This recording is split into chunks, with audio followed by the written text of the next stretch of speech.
आपण दैनंदिन जीवनात जे शब्द नकळत वापरतो, ज्या शिव्या देतो किंवा प्रेमाच्या आणि विरहाच्या ज्या भव्य कल्पना मनात रंगवतो ना, त्यातील बरंच काही एकाच माणसाने 400 वर्षांपूर्वी एका छोट्याशा खोलीत बसून ठरवलं होतं. हो, आणि तो माणूस म्हणजे विल्यम शेक्सपियर. अगदी बरोबर. द बार्ड ऑफ एव्हॉन या आपल्या आजच्या सखोल चर्चेत सर्वांचं स्वागत आहे. आज आपल्याला फक्त एका ऐतिहासिक नाटककाराची माहिती घ्यायची नाहीये, तर त्यामागचं विज्ञान आणि कला समजून घ्यायची आहे. नक्कीच. म्हणजे 16व्या शतकात जन्मलेला माणूस आज 21व्या शतकातही जगातील सर्वोच्च साहित्यिक आणि मानवी भावनांचा सर्वात मोठा अभ्यासक का मानला जातो, हे आज आपण उलगडणार आहोत. आणि साहित्याबद्दलच्या या विश्लेषणात शेक्सपियरच्या नावाची चर्चाही अपरिहार्यच आहे. हो ना. साधारणतः 23 एप्रिल 1564 रोजी स्ट्रॅटफर्ड अपॉन एव्हॉन येथे त्यांचा जन्म झाला आणि विशेष म्हणजे 23 एप्रिल 1616 रोजीच त्यांचा मृत्यूही झाला. अच्छा, म्हणजे जन्म आणि मृत्यूची तारीख एकच होती. हो, हा एक खूप रंजक योगायोग आहे. पण या 52 वर्षांच्या आयुष्यात त्यांनी साहित्याची जी निर्मिती केली ती आजवर कुणालाही ओलांडता आलेली नाही. आणि यातला सगळ्यात महत्त्वाचा मुद्दा हा आहे की ते फक्त लिहित नव्हते. बरोबर. अगदी बरोबर. ते केवळ एका खोलीत बसून लिहिणारे कवी नव्हते. ते रंगमंचावर काम करणारे आणि प्रेक्षकांसमोर प्रत्यक्ष उभे राहणारे अभिनेते होते. इथे मला एक शंका नेहमीच येते. शेक्सपियरला साहित्यातील ओरिजिनल जिनियस मानलं जातं, पण त्यांच्या कथा खऱ्या अर्थाने त्यांच्या स्वतःच्या कुठे होत्या? म्हणजे तुला त्यांच्या कथांच्या उगमस्थानाबद्दल म्हणायचंय? हो, म्हणजे हॅम्लेट असो वा रोमिओ आणि ज्युलिएट या कथा त्यांनी युरोपियन लोककथांमधून किंवा जुन्या ऐतिहासिक पुस्तकांमधून जशाच्या तशा उचलल्या होत्या असा एक आक्षेप नेहमी घेतला जातो. मग यात त्यांचं स्वतःचं असं मूळ योगदान काय होतं? तसं पाहिलं तर हा अत्यंत रास्त आक्षेप आहे आणि याचं उत्तर त्यांच्या लेखन प्रक्रियेत दडलंय. त्यांनी मूळ कथा किंवा जे सांगाडे होते ते नक्कीच जुन्या पुस्तकांमधून घेतले, पण त्या ऐतिहासिक सांगाड्यांमध्ये मानवी भावनांचं आणि मानसशास्त्राचं रक्त ओतण्याचं काम शेक्सपियरने केलं. अच्छा, म्हणजे कथा जुनीच पण त्यातले प्राण नवीन. अगदी तसंच. त्यांच्या आधीच्या नाटकांमधील पात्र बघितलीत तर ती सहसा एकमितीय म्हणजे वन डायमेन्शनल असायची. ती एकतर पूर्णपणे चांगली असत किंवा पूर्णपणे वाईट. हो, म्हणजे हिरो एकदम चांगला आणि विलन एकदम वाईट. बरोबर. आणि जुन्या नाटकांमधील पात्रांचे निर्णय हे देवांच्या इच्छेवर किंवा नियतीवर अवलंबून असायचे, पण शेक्सपियरने हे सर्व बदलून टाकलं. त्यांनी पात्रांना राखाडी छटा दिल्या, म्हणजे ग्रे शेड्स दिल्या. म्हणजे माणसाचा संघर्ष हा देवाशी नसून त्याच्या स्वतःच्या मनातील अंतर्विरोधांशी असतो हे त्यांनी दाखवून दिलं. एक्झॅक्टली. आणि हे आकलन त्यांना कुठून आलं तर रंगमंचावरील त्यांच्या अनुभवातून.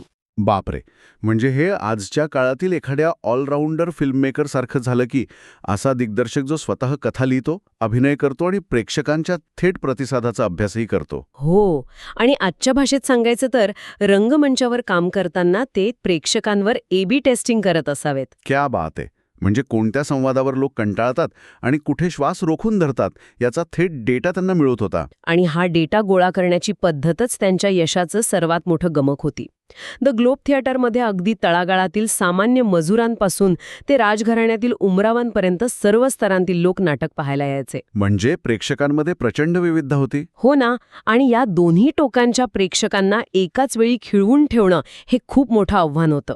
त्यासाठी त्यांनी भाषेचा अत्यंत कल्पक वापर केला. मी ऐकलंय की त्यांनी स्वतःचे बरेच शब्दही तयार केले. हो, अगदी.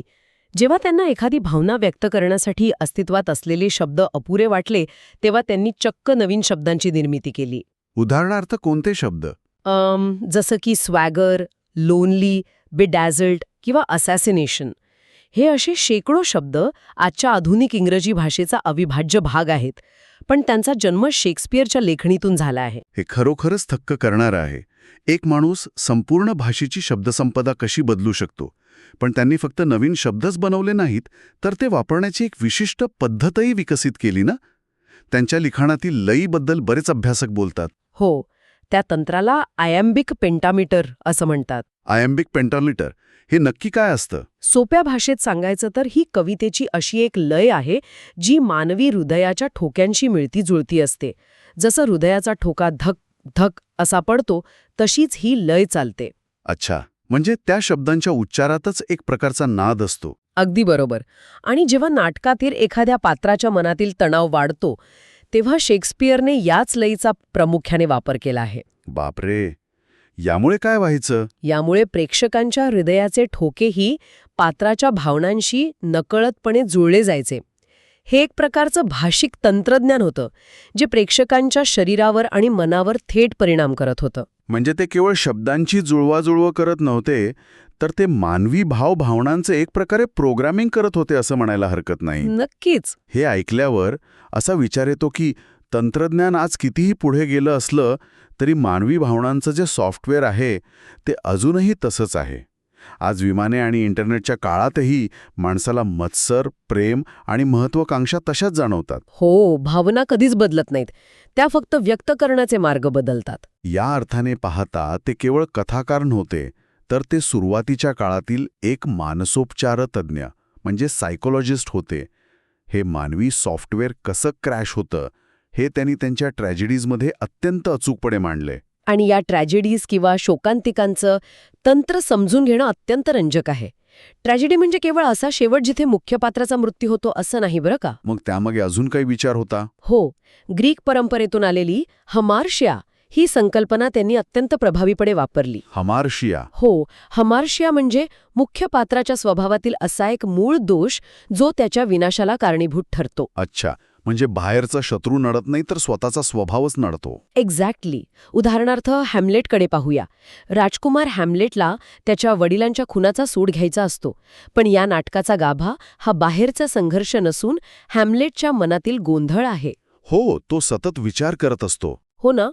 कृती करावी की करू नये या विचारांच्या जाळ्यात तो इतका अडकतो की तो मानसिकदृष्ट्या कोलमडून पडतो. हॅम्लेटच्या बाबतीत मला नेहमी एक गोष्ट जाणवते की त्यात पात्रांना स्वतःशीच बोलताना दाखवलं आहे.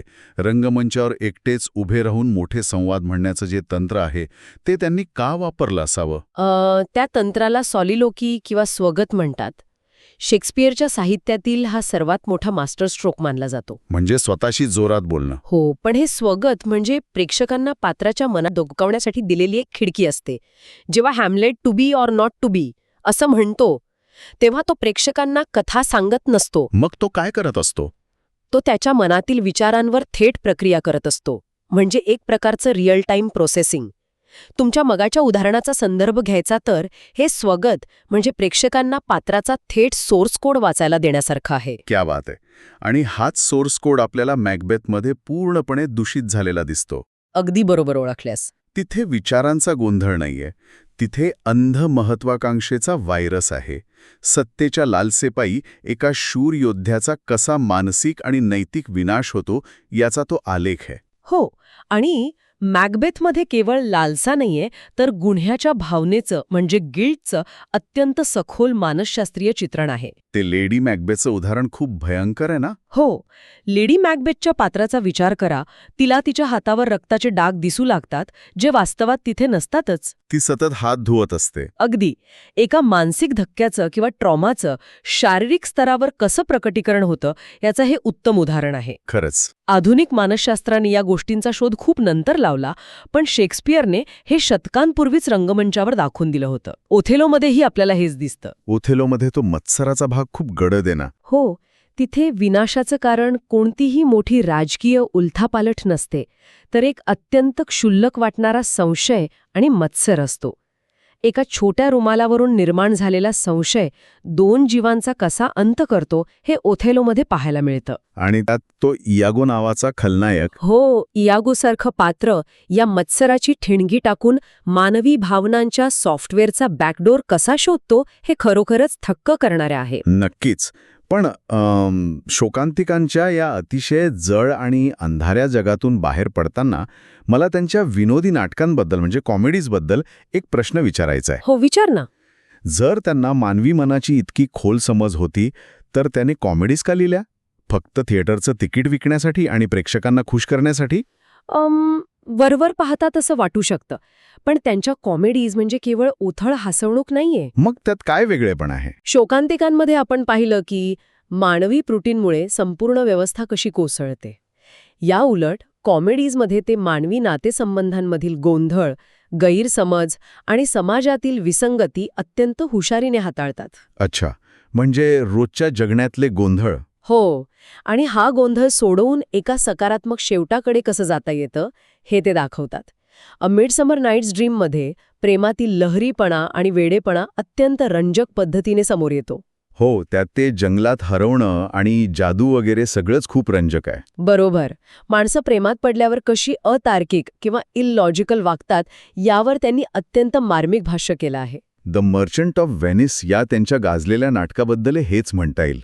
ही तांत्रिकदृष्ट्या एक कॉमेडी असली तरी त्यात एक खूप मोठा सामाजिक तणाव आहे. अगदी बरोबर. त्यातला शायलॉकचा मुद्दा खूप महत्वाचा आहे. पजी एका ज्यू व्यक्तीला डोळे नसतात का? त्याला भावना नसतात का? हा संवाद देऊन त्यांनी खलनायकालाही एक माणूस म्हणून जगण्याची जागा दिली. आणि हीच शेक्सपियरची खासियत होती. ते कोणालाही एका साच्यात अडकवत नव्हते. ॲज यू लाईक इटमध्येही त्यांनी प्रेमाच्या वेगवेगळ्या छटा दाखवल्या आहेत. म्हणजे रोमॅन्टिक प्रेम वगैरे? हो, रोमॅन्टिक प्रेम, व्यावहारिक प्रेम आणि मूर्खपणाचं प्रेम अशा सर्व बाजू अत्यंत खेळकर पद्धतीने त्यांनी मांडल्या आहेत. प्रेक्षकांना हसवत असतानाच त्यांना स्वतःच्याच विसंगतींवर विचार करायला लावण्याचं कौशल्य या नाटकांमधून दिसतं. जर आपण त्यांच्या कामाची व्याप्ती पाहिली तर हे आजच्या एखाद्या मोठ्या स्ट्रीमिंग प्लॅटफॉर्मसारखंच वाटतं. हां, अगदी. म्हणजे बघा ना, तुम्हाला रक्ताळलेला ड्रामा आणि सूड पाहायचा असेल तर ट्रॅजेडी उपलब्ध आहे. नातेसंबंधांवर आधारित हलकीफुलकी कथा हवी असेल तर कॉमेडी आहे. आणि जर इतिहासाची आवड असेल तर त्यांच्याकडे ऐतिहासिक नाटके म्हणजे हिस्ट्रीज देखील आहेत. हो, त्यांनी हेनरी पाचवा आणि रिचर्ड तिसरा यांसारखी नाटके लिहिली. पण इथेही ते केवळ इतिहासाचं दस्तऐवजीकरण करत नव्हते, बरोबर? अजिबात नाही. ऐतिहासिक नाटकं लिहिताना त्यांचा उद्देश भूतकाळ शिकवणं हा नव्हता, तर सत्तेच्या वर्तुळातील माणसाचं अंतरंग शोधणं होता. सत्तेवर असलेला माणूस आतून किती असुरक्षित असतो हे त्यांना सांगायचं होतं का? हो, मुकुटाचं ओझं किती जड असतं हे त्यांनी अत्यंत प्रभावीपणे मांडलं. एका बाजूला ते राजकारणाचं हे कठोर वास्तव मांडत होते आणि दुसऱ्या बाजूला त्यांनी सॉनेटसारख्या अत्यंत नाजूक काव्यप्रकाराची निर्मिती केली. सॉनेट्स म्हणजे त्यांच्या कवितांना त्या कधी लिहिल्या त्यांनी? जेव्हा प्लेगच्या साथीमुळे थिएटर्स बंद पडली होती तेव्हा त्यांनी कवितांकडे आपला मोर्चा वळवला. त्यांनी तब्बल 154 सॉनेट्स आणि व्हीनस अँड अडोनिस सारख्या दीर्घ कविता लिहिल्या. पण या कविता केवळ रोमॅन्टिक प्रेमावर आधारित नव्हत्या. यातही काहीतरी वेगळं परिमाण होतंच असं म्हणतात.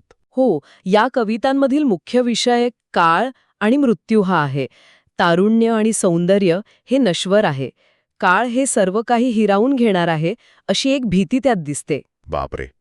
मग या नश्वरतेला हरवण्याचा काही मार्ग त्यांनी सांगितला का? हो ना, या नश्वरतेला हरवण्याचा एकमेव मार्ग कोणता? तर कला.